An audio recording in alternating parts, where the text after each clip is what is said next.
en la primera sesión el módulo clínico, ¿no?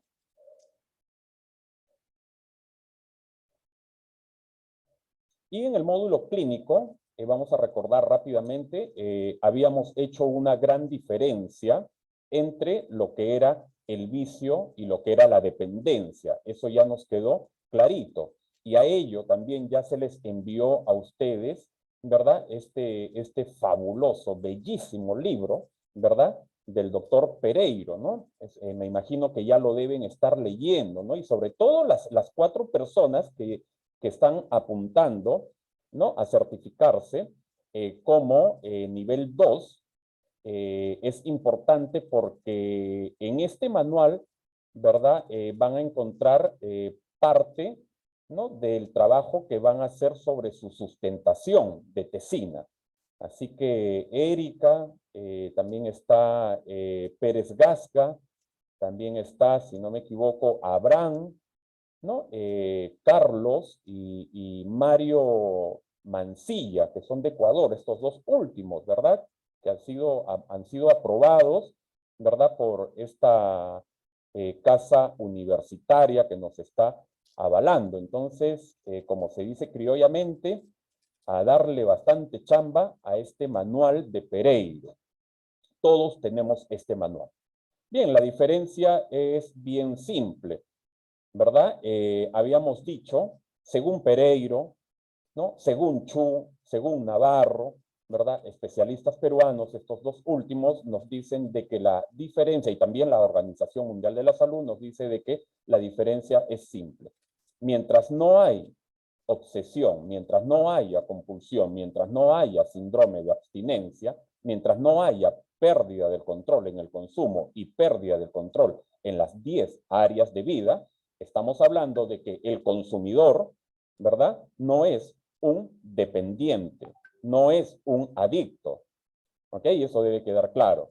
Quizás es una persona que está en el consumo habitual, quizás es una persona que está en el consumo social, ¿no? O en el tipo de juego social, en el juego habitual, ¿verdad? Pero lo que nos quedó claro también en la primera sesión es de que ya en el consumo habitual empiezan los primeros, ¿verdad?, los primeros problemas o deterioros en las diferentes áreas de vida. ¿Ya? Eso es importante tomar en cuenta. ¿Ya? Ahora, el otro punto, ¿ya? El otro punto que es muy importante, ¿ya? ¿Cómo nos damos cuenta de que el usuario, de que el paciente, ¿verdad?, ingresó, ¿verdad?, que el paciente ingresó a la adicción, a la dependencia? Nos damos cuenta de que la persona, Mario Mantilla, buenas noches, mi hermano, por favor apaga tu audio, si serías tan amable, gracias. ¿Cómo nos damos cuenta de que el usuario, ¿verdad?, el paciente ya ingresó a la adicción o a este trastorno, a esta enfermedad? Simple, ¿no? Porque ya hay pensamientos obsesivos, ¿no? Porque ya hay compulsión, empieza la persona a consumir o la persona empieza a tomar o la persona empieza a jugar y se le hace bastante difícil poder parar, ¿no? Entonces ahí nos estamos dando cuenta de que hay compulsión. La persona deja de tomar alcohol, la persona deja de consumir alguna sustancia psicoactiva o la persona deja de jugar, ¿verdad? Si no siente nada, 2 días, 3 días, 4 días, una semana, no pasa nada, ¿no? Y tiene aceptación, bueno, ya no voy a jugar en estos 15 días, no voy a consumir sustancias en estos 15 días, no le pasa nada físicamente, no hay ninguna reacción. Entonces, ¿qué quiere decir? Quiere decir de que la persona está en la habitualidad. Nos damos cuenta de que ya ingresó a la adicción, al alcoholismo, a la ludopatía, qué sé yo, cuando la persona deja para unos días, ¿no?, para una semana, pero ya empieza criollamente, a zapatearle el cuerpo. El cuerpo empieza a pedirle. ¿Ok? Entonces, era únicamente la diferencia, ¿ok?, del vicio. Vicio, el vicio lo puedo dejar, ¿verdad? Habían ciertos conceptos que se le habían dado a ustedes en la primera sesión, ¿ya? Hay que recordar también de que existen hábitos, ¿no? Igual como acá habíamos hablado de una habitualidad, ¿verdad? Una habitualidad, también existen los hábitos saludables. Gracias a estos hábitos saludables, el drogodependiente, el toxicómano, va recuperándose progresivamente. ¿Ok? Bien. Para cerrar ya con relación a este tema y ya pasar al tema central del día de hoy, ¿no? Lo que es neurociencia. Vamos a tocar el primer tema, ¿verdad? El primer tema del día de hoy que está centrado en la neurobiología de las adicciones, que es muy importante. Es el tema base. Si nosotros logramos esta noche, chicos, entender este tema base sobre la neurobiología de las adicciones, déjeme decirle que todo lo que viene dentro de neurociencia es facilito. Es papaya, rápido, por experiencia, muchos de ustedes por experiencia, rápido van a poder abordar ciertas situaciones. ¿Ok? Con relación a este punto de la semana pasada, ¿alguien tiene alguna pregunta? Josué, levantaste la mano. Buenas noches, te escuchamos. Sí, buenas noches, hermano Riofrío. Una gran pregunta.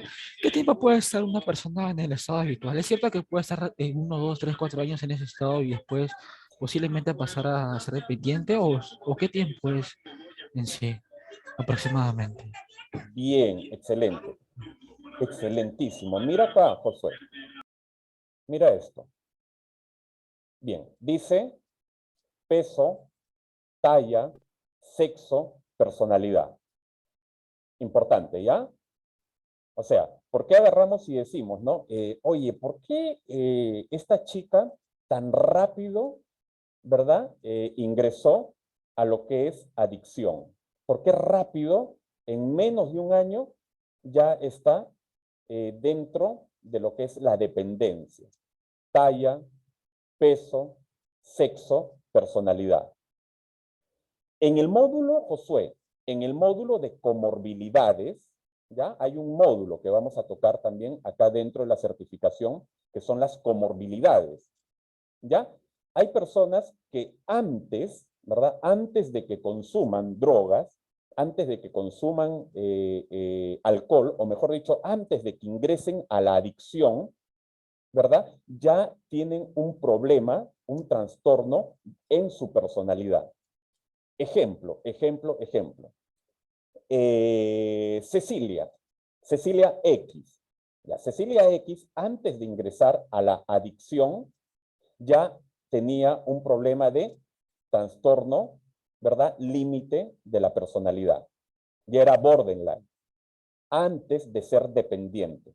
Entonces, ella rápidamente ingresó a la dependencia porque ya tenía un problema de personalidad. Entonces, la respuesta es simple, ¿verdad? Hay que darnos cuenta de que hay personas, ¿verdad?, que van a demorar en ingresar porque de repente son varones, porque de repente son tallones, porque de repente tienen más peso, tienen más masa, ¿ya?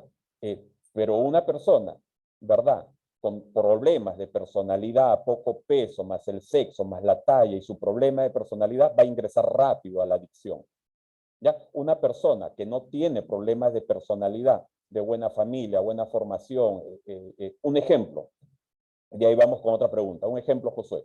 Yo estudié, personalmente yo estudié en un colegio, en el Callao, ya un colegio X, muy, pero muy conocido, un colegio de prestigio, en el primer puerto del Callao, de mucho prestigio, y el número uno de mi promoción, el uno, que era de una muy buena familia, de Maranga San Miguel, buena formación, buen colegio, etcétera, etcétera, etcétera, empezó a consumir, pero ya ingresó a la adicción, o mejor dicho, a la enfermedad, ingresó después de 10 años, o sea, se mantuvo como un consumidor social habitual por 10 años.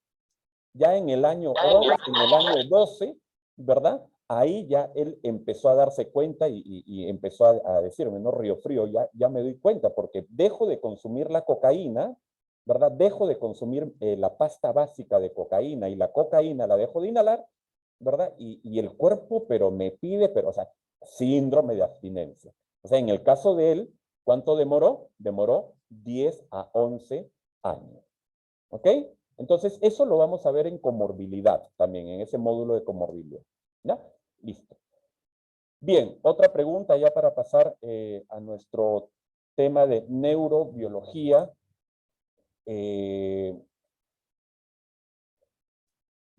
nada más. Muy bien. Bien, grupo. Parece que voy a tener que apagar la cámara porque se pone lento esto. A ver. Vamos a ver. Neurobiología. Acá está, chicos. Este tema, ¿ok? Es hermoso. Ya, es hermoso. Por favor, préstenle un ratito.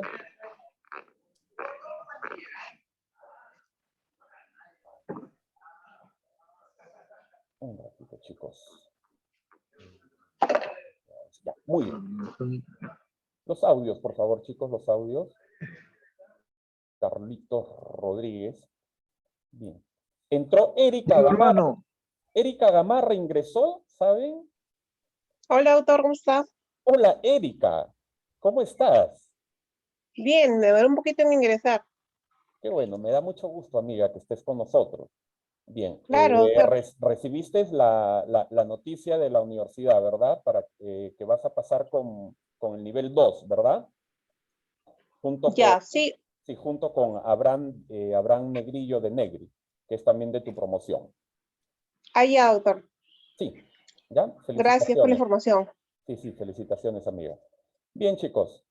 Entonces, este tema que vamos a tocar ahorita, ya es importante de que lo sepamos. Humildemente lo he tocado muchas veces, ya en congresos, lo he tocado en colegios también, ¿no? A los docentes, ¿no? Lo he tocado en muchas instituciones, ¿verdad? Y me parece muy importante de que el día de hoy, ¿verdad? Lo tengamos en cuenta. Para empezar, la neurobiología, chicos, es la parte ya de la ciencia de la biología, ¿no? Que estudia el sistema nervioso. Ya, ahora, de repente nos podemos estar preguntando por qué estamos incluyendo el estudio de la neurobiología dentro del estudio de las adicciones o en esta certificación. Bueno, se incluye porque las sustancias ya que se introducen al cuerpo tienen de una u otra manera un sinnúmero de efectos sobre el estado mental, ¿no? E ingresan, ¿no? Al sistema nervioso y producen un sinnúmero, ¿no? De cambios, desbalances de la bioquímica cerebral, disturbios, y por ende vienen las diferentes, ¿no? Distorsiones. Ahora, en sí, las drogas, chicos, o las sustancias psicoactivas, mejor dicho, son todas aquellas, y esto ya nos debe de quedar claro, ¿no? Que son todas aquellas que van a producir estos tres cambios en el usuario, en nuestro futuro cliente o en nuestro futuro residente, ¿no? El primer cambio es de que les cambia el cómo ellos perciben el mundo, ¿no? Cómo se perciben a sí mismos también y cómo perciben a los demás, ¿no? Ahora, el otro segundo cambio es el cambio de la conducta, ¿ya? Es importante y nos damos cuenta el tipo de conducta que tienen ellos, ¿ya? El tercer cambio es el cambio de cómo ellos se sienten, ¿no? Cómo sienten los problemas, cómo llevan sus emociones. Mira, en esta parte dice que las células básicas, ¿ya? Las células básicas centrales del sistema nervioso, todos lo sabemos, son las neuronas. Ahora, todo lo que los seres humanos, todo lo que nosotros, sin excepción, hacemos, ¿no? Todo lo que pensamos, todo lo que sentimos, es el resultado de lo que pasa, ¿no?, con las neuronas. Ahora, las neuronas se comunican entre ellas, ¿no?, para recibir o enviar diversa información. La forma en que las neuronas se transmiten el mensaje es a través de corrientes electroquímicas, ¿ya? Son corrientes electroquímicas que van a generar de una u otra manera potenciales de acción que a su vez van a producir la liberación de ciertas sustancias químicas naturales del cerebro. Y a esas sustancias químicas naturales del cerebro le llamamos neurotransmisores. Estos neurotransmisores, chicos, son los que en realidad van a transmitir el verdadero mensaje entre neurona y neurona. ¿Ya? E inclusive, y esto debe quedar claro, y anótalo por favor, e inclusive va a haber también un mensaje al sistema periférico. Esto es importantísimo, por favor. Mira, la forma en la cual la sustancia psicoactiva genera cambios en el cerebro es a través de las alteraciones del balance normal de los neurotransmisores. Todo esto va a suceder porque los químicos, ya las sustancias, esos químicos introducidos al cuerpo son capaces de, ¿no? Son capaces de cambiar, son capaces de alterar, de invadir, ¿no? Como lo había dicho anteriormente, ¿no? De desbalancear, ¿no? Desbalancea la bioquímica cerebral, ¿no? Y por ende, el funcionamiento, ¿ya?, de la química cerebral, el funcionamiento del cerebro, ya no va a ser nada normal. ¿Ya? Ahora, de esa manera, o de esa forma, los efectos, ¿no?, de la sustancia en los neurotransmisores va a afectar los pensamientos, va a afectar, pues, ¿no?, movimiento, va a afectar las emociones, etcétera, etcétera. Hay sustancias, ¿no?, como los medicamentos que se recetan, que al usarse, ¿no?, a la persona al usar, siguiendo las indicaciones, pueden producir cambios, ¿no?, y alteraciones en la química del cerebro, que de una u otra manera va a ser para la mejoría y bienestar de la persona que la consuma. Pero por otro lado, cuando se consumen estas sustancias, estos medicamentos, ¿no?, haciendo un uso no supervisado e inadecuado, ¿no?, producen efectos y cambios, ¿no?, actuando de una manera nociva, ¿no? Es ahí donde podemos ingresar a lo que es la adicción o farmacodependencia. Y también una gran influencia en el desarrollo en la enfermedad de la adicción o dependencia. Importante, ¿no?, lo que vemos allí, importantísimo.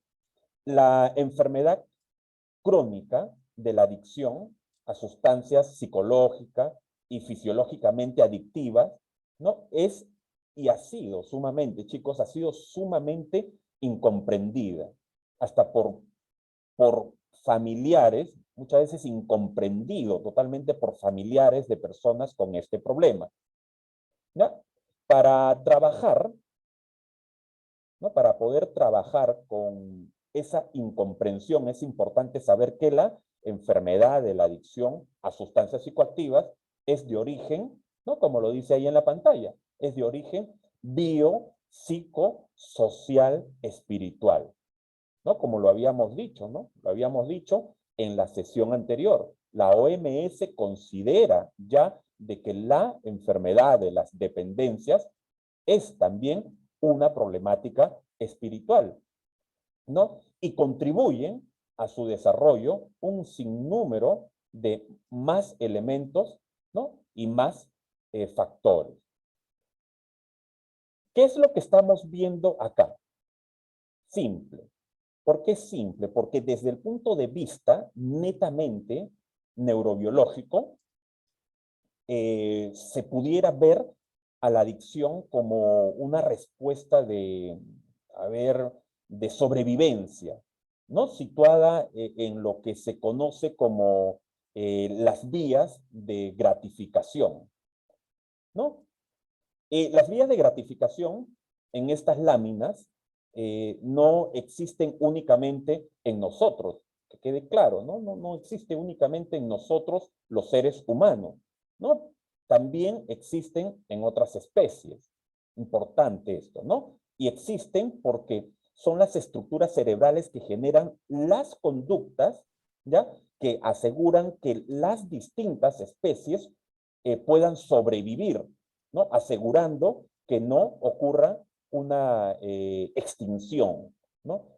A ver, ¿cómo es esto?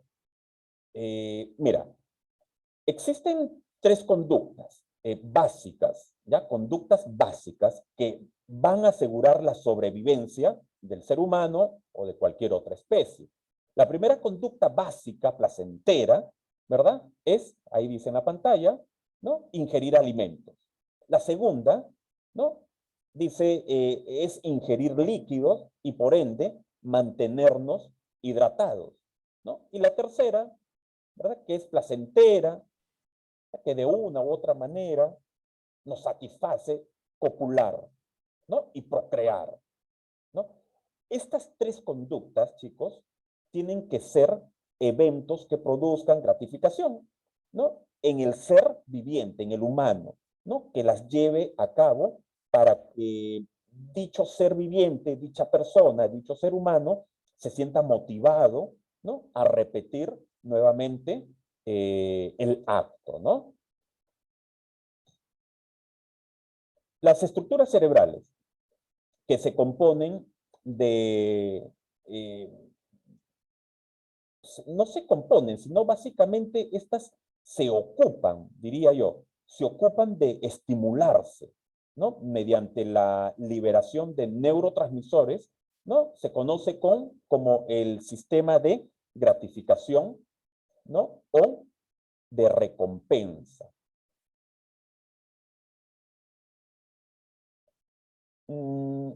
Vamos a examinar esto rápidamente. Fíjate muy bien en la pantalla. Examinemos. ¿Cómo ocurre? Los neurotransmisores, mira acá, mira, los neurotransmisores se adhieren a los receptores. Los neurotransmisores se adhieren a los receptores. Al adherirse a los receptores específicos para ellos, los neurotransmisores van a provocar la estimulación de la próxima neurona. Y mediante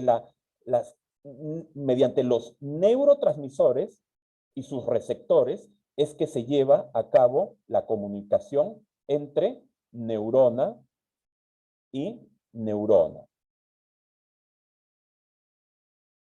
Si pudiéramos mirar la comunicación entre las neuronas, ¿ya? Y el intercambio de información, así es como se vería, por ejemplo, cada vez que una persona tiene hambre, ¿no? Y se alimenta, y pues el sistema de gratificación recibe una señal, ¿no? Se estimula y se libera un neurotransmisor químico, ¿no? Que se llama, lo conocemos, dopamina.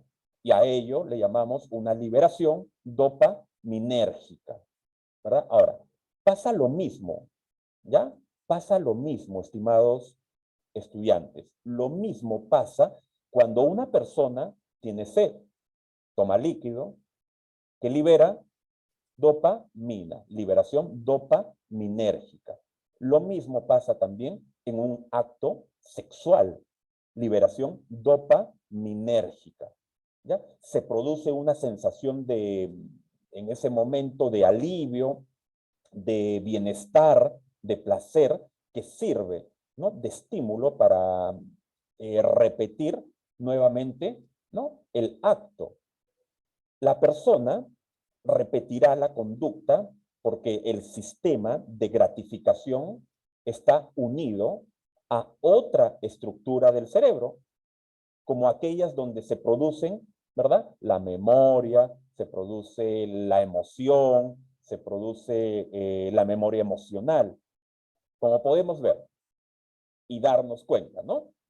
Los seres humanos creamos memoria placentera de estos actos que aseguran nuestra sobrevivencia, ¿no? Y por lo tanto, si comemos, nos hidratamos, o tenemos sexo, copulamos, ¿no? Sobrevivimos, ¿no? Nos reproducimos y nos perpetuamos como una especie humana.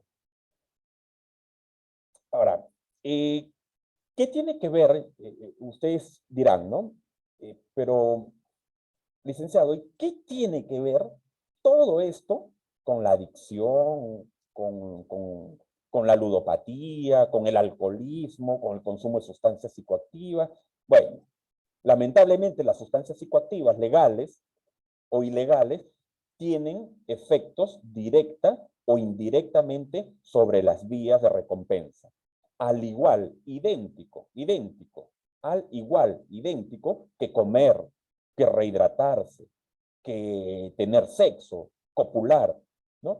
En otras palabras, el sistema de recompensa, chicos, el sistema de recompensa es estimulado, ¿no? Por las drogas, por las sustancias, por el alcohol, es estimulado por el juego. Oh, gané, qué chévere. Estimulación, ¿no? Liberación dopaminérgica, como habíamos dicho hace un momento. Pero de una u otra manera, lamentablemente, es artificial, ¿no? Y hasta con más potencia, o sea, hay un placer, una liberación dopaminérgica, una liberación de dopamina, ¿no? Con más potencia, ¿no?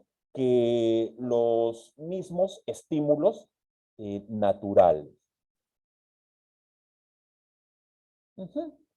Así es, tal cual. El problema, entre comillas, no me doy cuenta yo personalmente, ¿no? Que el problema, entre comillas, es que los estímulos naturales son menos potentes, ¿no? Que los de las drogas, ¿no? Sobre las vías de la recompensa, disculpen, sobre las vías de recompensa, ¿no? Y aún así, hay personas que desarrollan adicción, e inclusive al sexo, ¿no? Que son llamados, estos son llamados con ninfomanía, ¿no? O desarrollan una adicción, dependencia, llamémoslo dependencia a los alimentos, ¿no? Lo que llamamos clínicamente obesidad mórbida, ¿no? O desarrollan también, yo conozco, tengo pacientes, ¿no? Chicas que tienen problemas con, toman agua compulsivamente, ¿no? A ellos le llamamos, ¿no? Una potomanía, ¿no? O potofilia, ¿no? Clínicamente se le conoce como potofilia, ¿no? Que es una conducta, como les digo, bien característica en las chicas, en la cual se obsesionan y caen en compulsión en tomar líquido para perder peso, ¿no? Y que para ellos se llenan, ¿no? De agua, ¿no? Pensando de que van a adelgazar. También esto, pues, no clínicamente, para algunos colegas psicólogos que están presentes y lo saben, ¿verdad? A ello le llamamos un trastorno, ¿verdad? Alimentario no especificado, ¿no? Lo que nosotros lo tabulamos como TAN. Bien. Bien, chicos. Vamos con el siguiente enlace, ¿ok? Vamos con el siguiente enlace, ¿ya?